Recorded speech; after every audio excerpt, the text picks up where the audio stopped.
Hey everybody, welcome to Midweek at the Compass. My name is Jake. I'm one of the pastors here, and I just want to say that it is great to be able to join you and just talk about what we're talking about through our weekend services.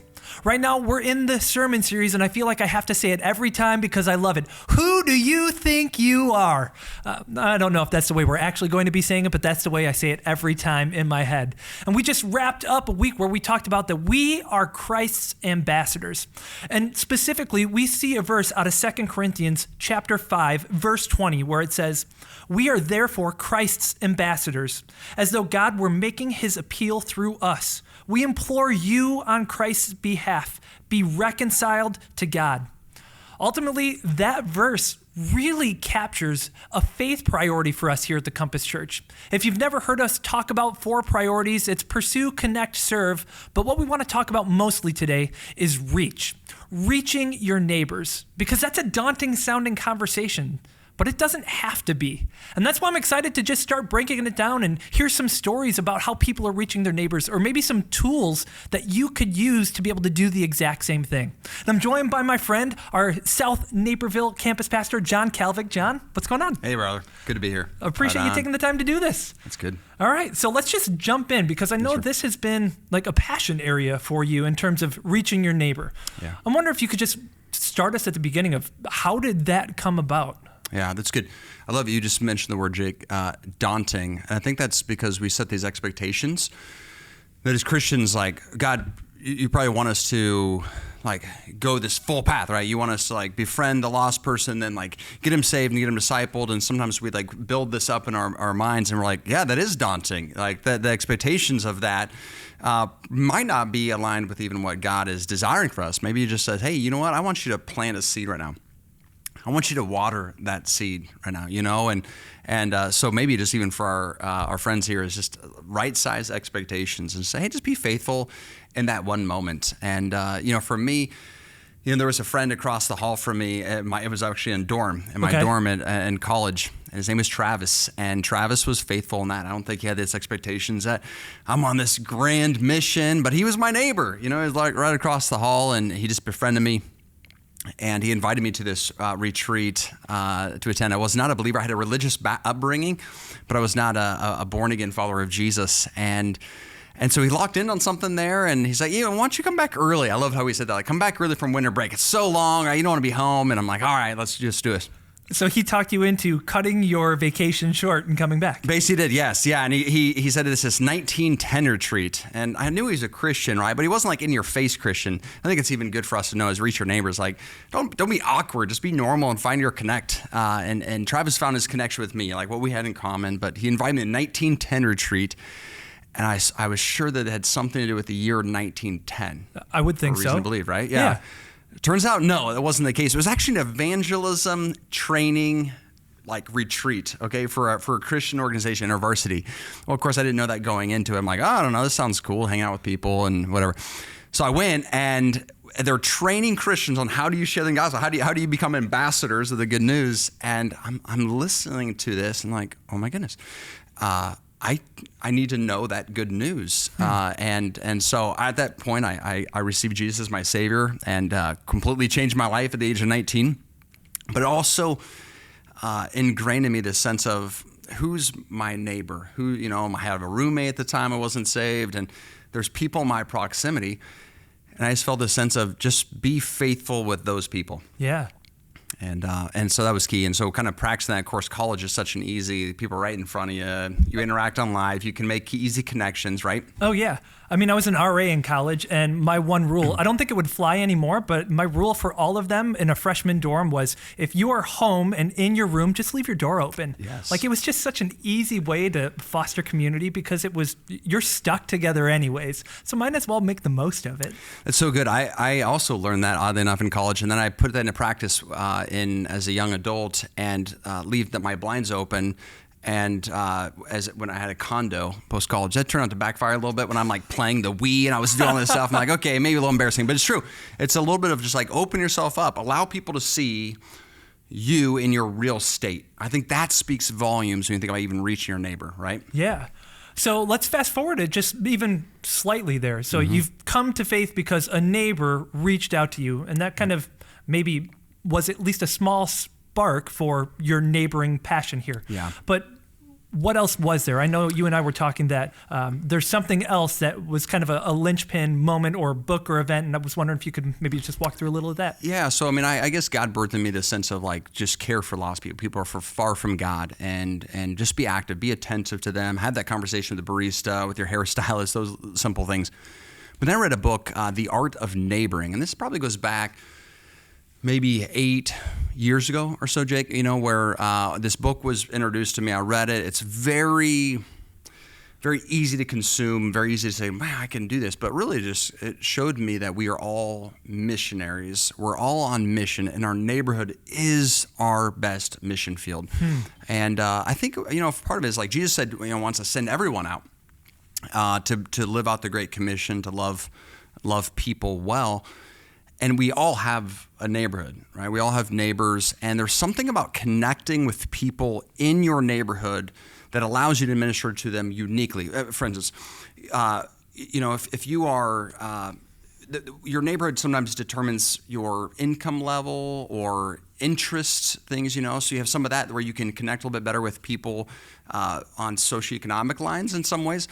If you have kids, your kids are going to the same school, you're shopping at the same grocery stores, gas stations, some of those things. And I quickly realized you're like, if you see them as like, God has me here for a reason. This is kind of like, think about God came incarnate and said, I'm hanging out in this subdivision and I'm going to draw people to me. He's like, just do it like that, and you're going to have these frequent touch points. And so The Art of Neighboring, just highly recommend that book. Not just for starters, though, it's a good book to kind of just illuminate your eyes to see, wow, I have neighbors around me. I could be very intentional. And then the next step is to find things about them. And so I even have like a note on my phone where I have people's names in there. But then I try to learn something. If I learn something about them, some interest that they have, what they're going through, some of this, I write that down on that list. And it's amazing how, I'll give you one quick example. Yeah. So I have a neighbor, his name's Chris. And doesn't attend church, but great guy, easy to talk to. And I learned that he plays basketball. Well, Tuesday of this week, we had a chance to play basketball with some guys at our church. And I reached out to him Monday and said, hey, would you be of interest in playing ball with us? And so that was like just this week, because I knew that's something he enjoyed doing. By him coming, he got to meet some other Christian guys and see, like, these just normal guys playing ball together. No fights afterwards, not a bunch of swear words, flying around, some of this stuff. And I think that it helped connect just a little bit further and build that relationship. I have, again, not like, oh, we're this lead or I need to deliver on this. Just like, no, just build a relationship with them. Yeah. Yeah, it's fascinating. My wife and I do something similar. So we recently moved into a new subdivision, and my wife drew a map of our cul-de-sac. And every house, as soon as we start to learn who they are, we're writing their names down in it. And when we start to learn things about them, we're writing, things they enjoy or their kids' names or whatever the case is, to just start learning who people are. I mean, we're a couple of months in. We're not very far, and it's been winter. So we haven't met a ton of people. But even in the midst of all that, like, we've met a couple of dads in the neighborhood who like, oh, well, this guy over here plays guitar, I play drums. And over the course of the summer, we just get people together on our lawns and have like a dad jam band. And I was like, I want in on that. Just like 100%. I could care less what we're going to play. I don't know how talented they are. They're probably way better than I am with music at this point. But I want in. Like, that's a really simple way just to make connections, to be seen as a regular person in the midst of regular people doing the things that they enjoy, to start building relationships. That's genius. Yeah, I love that. And I love, for those getting ready to move, or maybe you recently moved, it's probably one of the most perfect times to jump in. Not everybody obviously listening is going to say, hey, I'm looking to move right away. But when you go into a new environment, there's an opening there which you can do something. I remember, so we're originally from Iowa. We've been here almost 5 years. And the last house we were in Iowa, they had this, the neighbors already had this thing established called Flamingo Fridays. And this was also kind of a learning point a little bit, because you could tell there's an interest in people to say, hey, I want to know who my neighbors are. Just a general, like Christian, non-Christian, don't really matter. I want to know who my neighbors are. We're looking out for each other type of thing. And they kind of organize this sense of let's come together on Fridays. And of course, the way that the world, so to speak, does this is that you bring a lawn chair, you sit out either in the driveway or maybe in the garage, you bring a drink, and you just talk about impersonal things, right? Yeah. What's going on around you? You don't get deep but you're having this conversation. You're kind of hanging out and having a social time with your neighbors. Well, we jumped into that, right? And we were like, well, we want to get to know the neighbors a little bit. I think that's also important, right? Is to say we got to put ourselves out there first. And it was a little bit uncomfortable, maybe wasn't drinking the same thing everybody else was drinking, didn't get into a little bit of the gossip type stuff, but I wanted to get to know, ask questions and whatnot. But there was an interest. So you look at that and say, okay, there was a desire, right? From a neighbor standpoint, people do want to get to know their neighbors almost unanimously. But the way it's done, I'm like, as Christians, we could do better. Yeah. Yeah. So before I forget, we'll toss the book, The Art of Neighboring, into the show notes in the description. So if you're interested in checking that out, if Jon speaks highly of it, I haven't read it, but I'm more than happy to toss it out as a reference. So you can check it out. You can, check it out on Amazon, find it anywhere you get books, I would imagine. But we'll make sure to put that in there available for each of you as well. That'd be great. So talk to me then. You get to know some people. You have been incredibly intentional and strategic almost when it comes to actually reaching your neighbors. I wonder if you could share personal life examples first before we maybe get into ministry ends of what are some things that you have done to try and reach people for Christ. Now, I know a lot of times the pastor is going to be like, well, it has nothing to do with me. And I want to thank you for the humility of that already. But let's move past that. But just what are some of the things that you are trying to do? So it's so good. So by the way, for our listeners, being a pastor actually makes this far more challenging. Oh my goodness. So I tell friends, I don't want my neighbors to know that I'm a Christian, that I'm a pastor. I want them to know I'm a Christian. I don't want them to know I'm a pastor. So it's funny. What do you do? And I'm always, every time I introduce myself, well, I mean, I've said some silly things, Jake. Like I'm like, oh, I work for a nonprofit or something. I'm a weekly event planner. Yeah, because I'm like, it can really like halt the conversation right away, right? So I'm like, I go in, and honestly, people aren't always great about asking questions, anyways. So big thing is, and we'll probably get back to how Jeff and how as a church we love this idea of Pearl, right? The A is ask questions. I think asking questions is so good. People love talking about themselves. So I'll tell you this: when we moved here. Personal story, and really this sense of like how I saw God just orchestrate things beautifully, but in his timing, not mine. So we moved here. We moved into Aurora. We moved out here to the Illinois and Campus Church, and we go out. And the day we moved in, it was in August. The neighbors were all out, and it was good to see there was kids because we have a few kids and people started mingling a little bit, and sure enough, it came out like, "What do you do?" And I was like, "Okay, I'll tell them I'm pastor." And it was this joke like, "Okay, kids, now you got to behave yourself because there's pastor." And like, "Oh no," I'm sitting here like, you always get somebody apologizing for their language. I'm like, I've heard it before. It's okay, right? And so this again, you're like, "Oh, I have to overcome this a little bit," which is why I say like sometimes as a pastor, this is actually harder. To engage a little bit, but anyways, we just started loving these people. We hung out with them, and when there was an invitation to join them, we did everything we could to be a part of those environments and all that stuff. Well, end up that started having these conversations in the driveways with one of our neighbors. Now it was so interesting because there was one neighbor, it may even be watch or listen to this, where I was like, I feel like this is gonna end up being a great conversation. It's gonna lead to just spiritual growth and all this stuff. God totally threw me for a loop, and there was this other couple we didn't see coming, and we started having these great conversations. Well, it turns out they were struggling through life and marriage and some of these things, and so we had the opportunity to just keep asking questions and loving and just clearly showing I'm not judging them, and that turned into this pivotal moment when they were really struggling, and I get a call in the middle of the day. I said, "Jon, we need to meet with you like right now," and I had that opportunity to sit on the back patio of this couple and just share who Jesus is and why that's relevant for their lives and for their marriage. And they made a decision in that moment, which was powerful. And it just really opened the doors into a greater relationship and into ultimately discipleship and involvement in our church. And it was a beautiful story. And, fast forward a couple of years, and he's on staff with us, the husband, which is just absolutely wild, remarkable. And I didn't see it coming. I think that's part of what God is saying, like, don't get so locked into that. Like, just love people in your surrounding. It's honestly not that hard. It's sometimes just looking as you go to the mailbox, right? If you go on, my wife and I love going on walks. We love exercising, but we want to stop. We want to pause any chance that we get to engage with the neighbors. Yeah. And that really has paid dividends over time with creating a lot of interest, creating the relationship opens doors. Hopefully, Lord willing, they see that there's something a little bit different about us.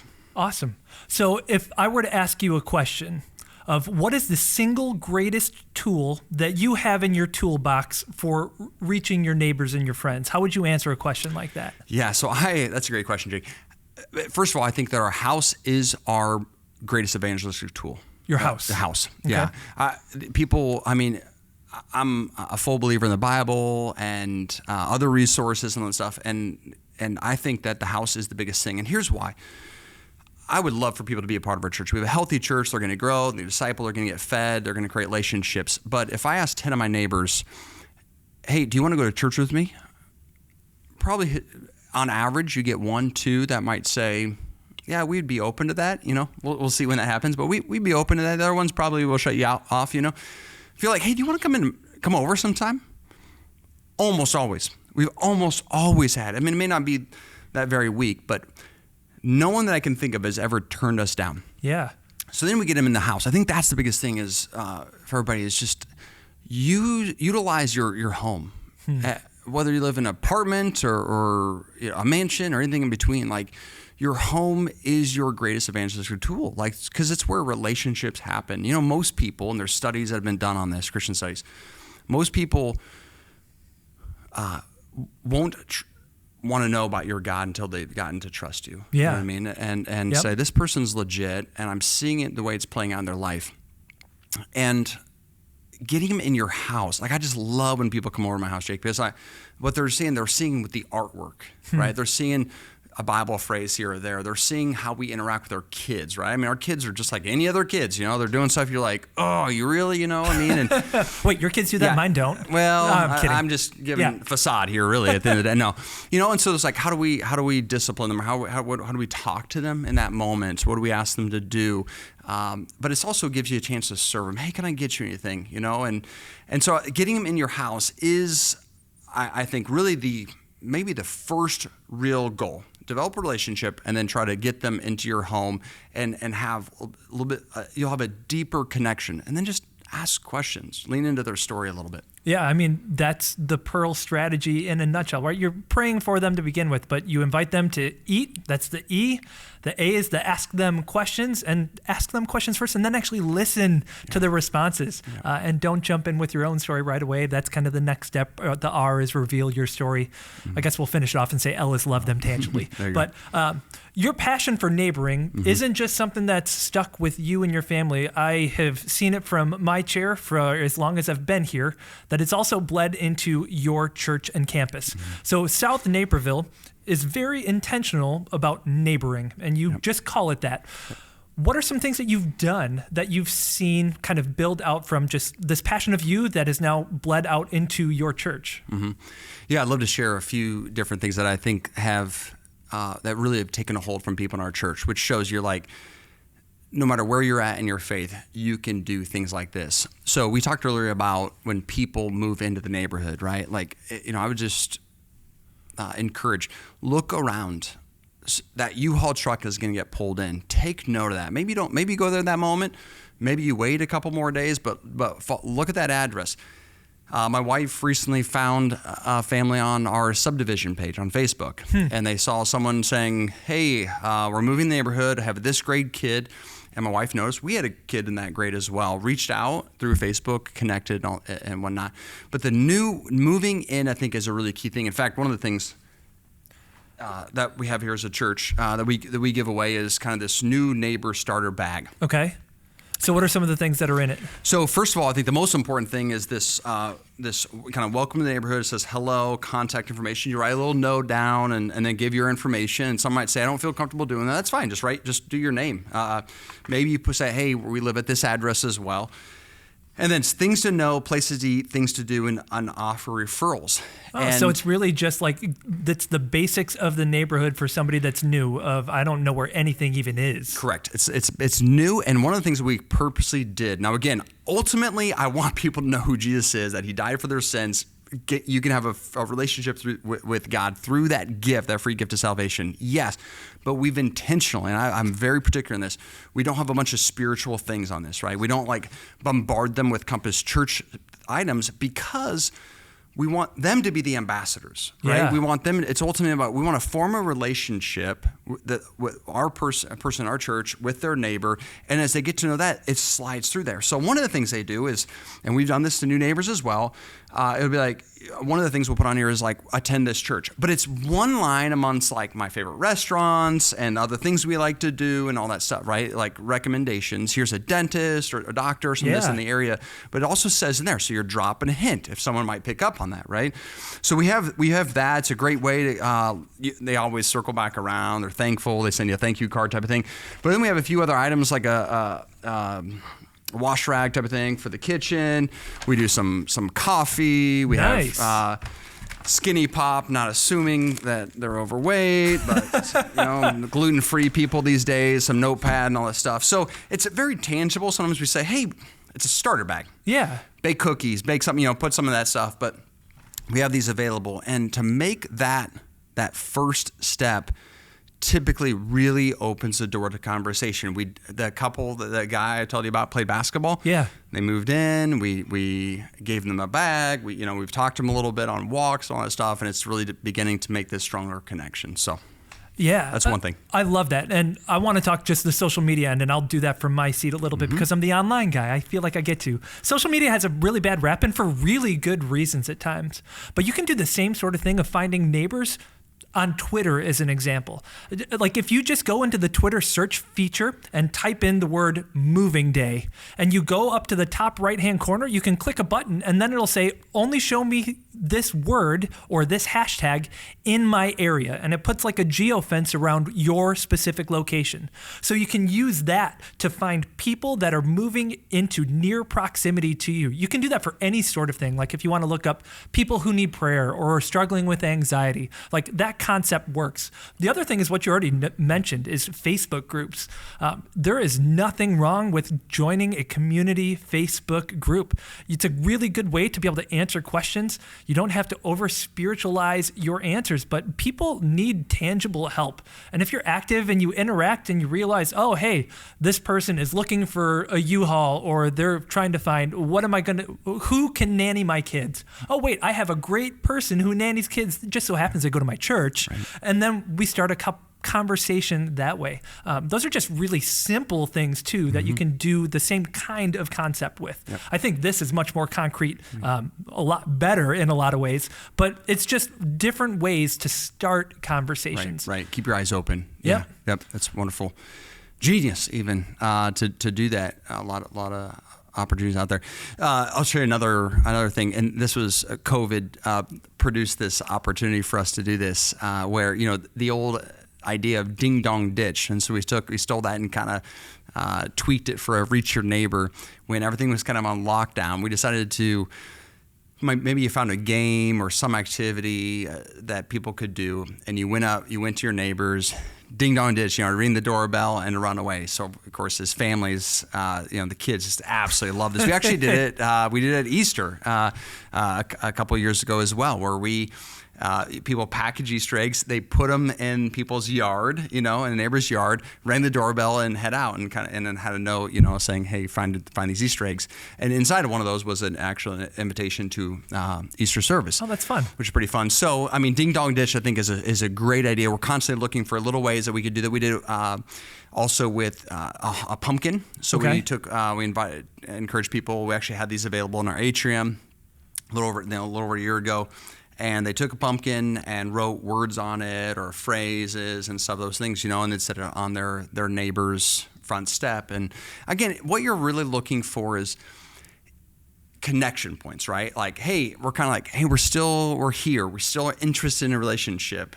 And hopefully through that the goal is to say, hey, I would love to get these people in my house, but we have to do some of these things. We have to have other touch points to make that happen. So Ding Dong Ditch was another one. And then I'll share one more that really was kind of a sweet group effort. And this was organized centrally through our South Naperville campus, but could easily be done with other neighbors. If you have two other Christian families in your neighborhood, you can do this. And that was basically a neighborhood block party. We did a little different. We called them microsites. We divided up the bulk of our South Naperville attendees And we were able to find out through our database where they lived and blocked them into basically put a couple subdivisions together. That made a microsite, another couple.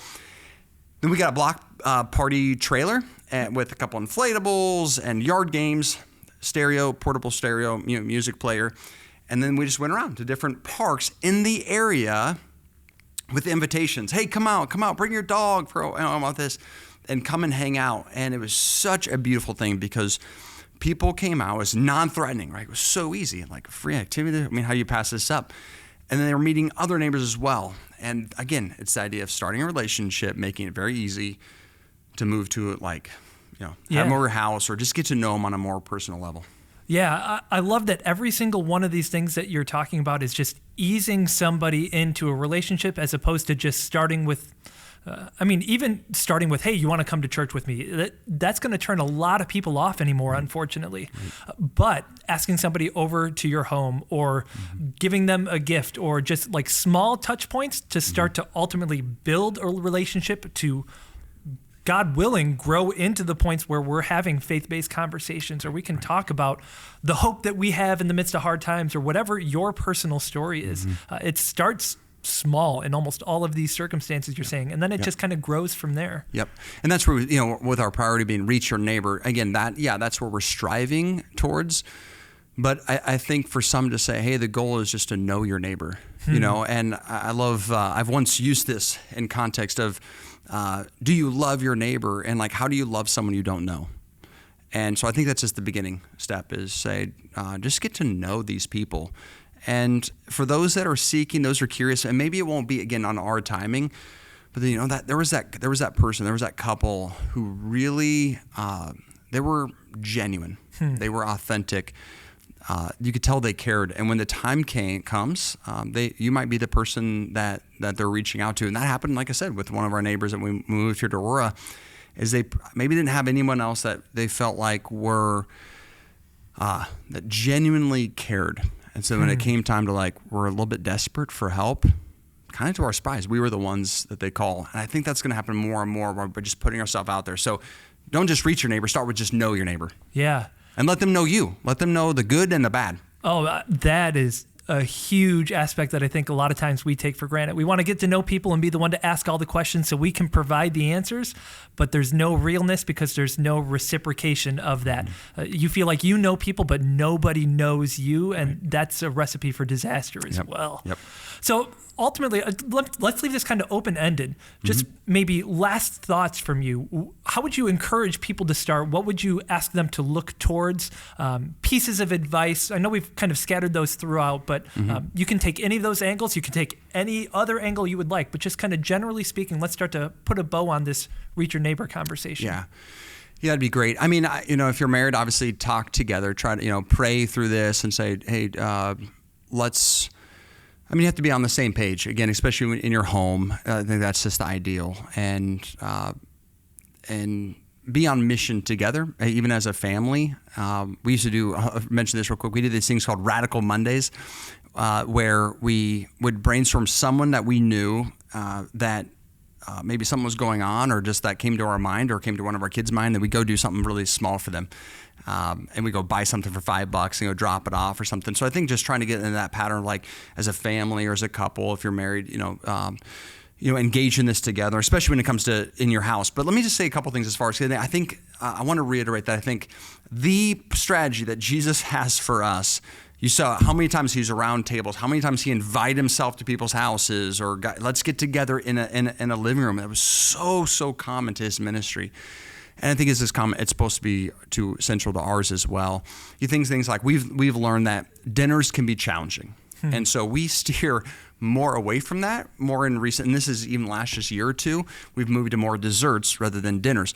Because again, dinners, it's great because you get to serve them and there's a generosity. And of course, it's easier maybe on them to say, hey, we'll just take care of pizza or some of that stuff. But you spend less time kind of focused. And I'm big, the dinner table's great, but man, when we can get around in the living room, that's really the bread and butter that we found is connecting in that environment. So do desserts more than dinners. It's a little less intimidating, I think, a little bit.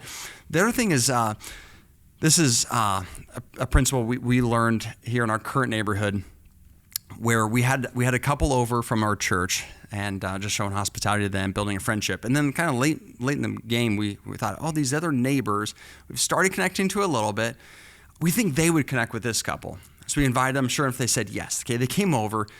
Again, we're not talking about church, a bunch of all that stuff. We're just hanging out, real people. They left that night.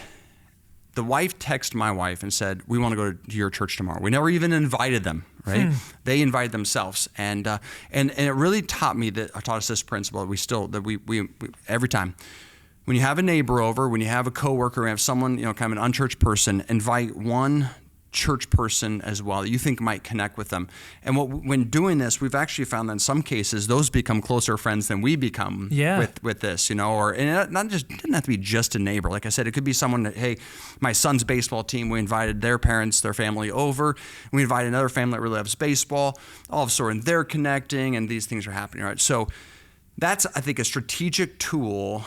And because sometimes they hear conversations, we're like, oh, tell us about that, with your Christian friends that you're like, wow, this is kind of normal, like how the kind of faith is intertwined into normal conversation as well.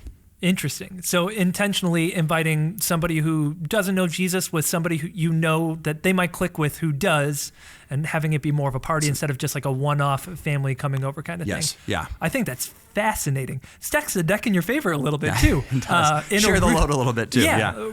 Genius. Yeah. I think that's absolutely genius. Yeah. I would just add on one other thing that I've had a friend do recently that I think is actually a really fun idea. So they just take popsicle sticks and they put them in a jar, and in every popsicle stick, they write somebody's name down to pray for that doesn't know Jesus, right? So every dinner, they pull it out and they pray for that person. And then I think it's once every other week when they pull that stick out, they'll pray for the person and then do something for them. And it could be as simple as they bake cookies and they leave it on a doorstep, and just that simple. Or it could be they invite them to go out to go bowling or whatever. Something small, something large, but they're intentionally praying for lots of people, and then on a rhythm, just getting to the point where this person, this go round, we are going to just reach out to and see if they want to hang out, or we are going to drop something off for them to just hopefully let them know we care for them.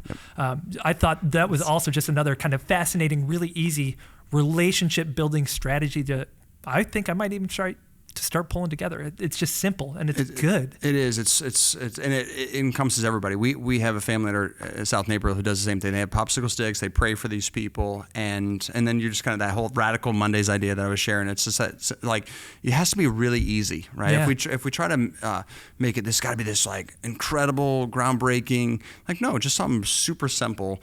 It could be, a box of chocolates. It could be just an encouraging note or something, But beginning with prayer, I think, is a big thing. It turns our heart towards God.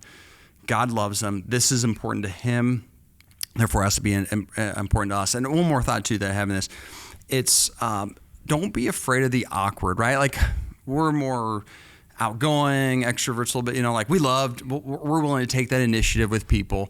And it's not always easy for people to do that, right? And I think some of it is like, you have to be able to say, this could be just a little bit weird. Yeah. But try to dismiss it. That's why it's like, just mellow the expectations, get to know them. The goal in that moment is not to, I need to share the gospel. I need to say, can I pray for you now, right? In fact, in some ways that will just backfire. Build a relationship first.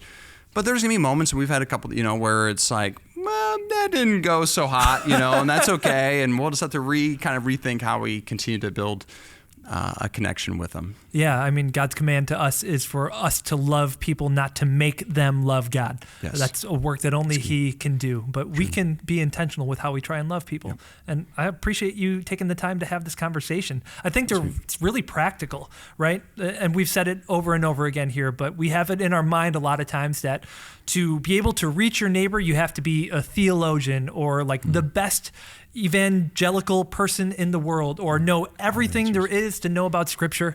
And the truth of the matter is, you just got to be real and authentic and strive to know and love people and eventually point them to Christ. And it doesn't have to be all at the first meeting, right? It's a process.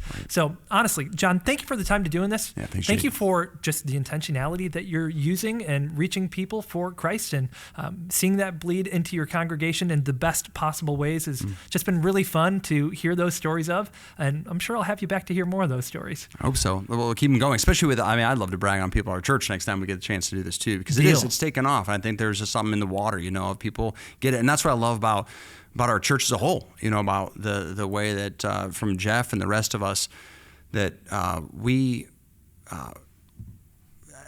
this is a passion of ours, and Pearl really puts it into words and gives us that emphasis again and stuff. But it's amazing how people are doing this.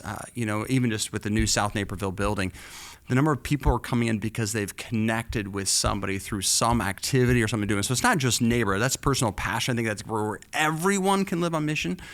But you just never know. Like it's these people out there in our church.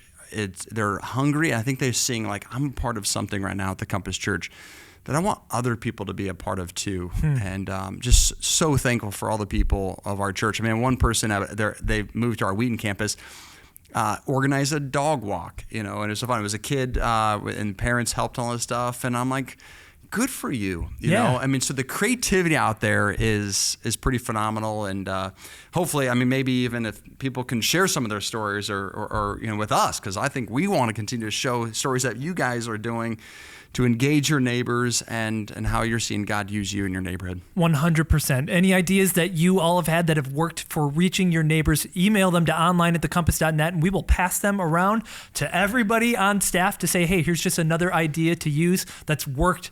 We want to celebrate those stories too. So I would love to have a time where we're just celebrating people in our church. Let's do something like that. I love it. But next time we're together, we're going to be wrapping up our sermon series of Who Do You Think You Are? And I'll be joined by our senior pastor, Jeff Griffin, where we're just going to do a recap of the series overall and just start talking about some of the questions that we've been wrestling through and our core identities that we've been able to learn about and just some of the fun stories that we get to hear, some of the behind the scenes. And this time, even specifically, some of the things that Jeff prepped that didn't make it into a weekend message. You're going to want to make sure to join us here on Midweek at the Compass.